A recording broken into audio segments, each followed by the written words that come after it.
नमस्कार जय Jagannath GK can YouTube channel आउ एक इनफॉर्मेटिव वीडियो रे आपण मानक स्वागत। आज वीडियो गोटे छोटिया इनफॉरमेशन अच्छी वीडियोटा बेसी लंबा करवानी।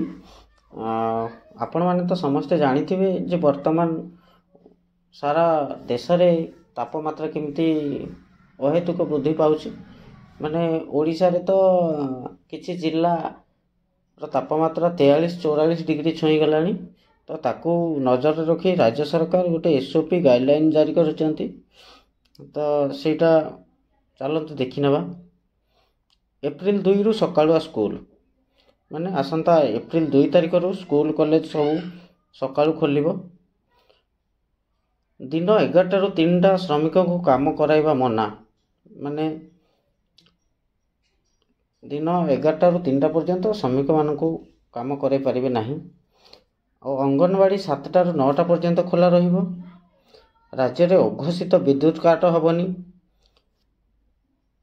ए नहीं राजस्व मंत्री सुरेश पुजारी सूचना देइचंती। तो वीडियो बेसी किछि लंबा करबानी। वीडियो टी इनफॉर्मेटिव हेतिले वीडियो टी लाइक करंतु, चैनल को सब्सक्राइब करंतु। धन्यवाद, नमस्कार।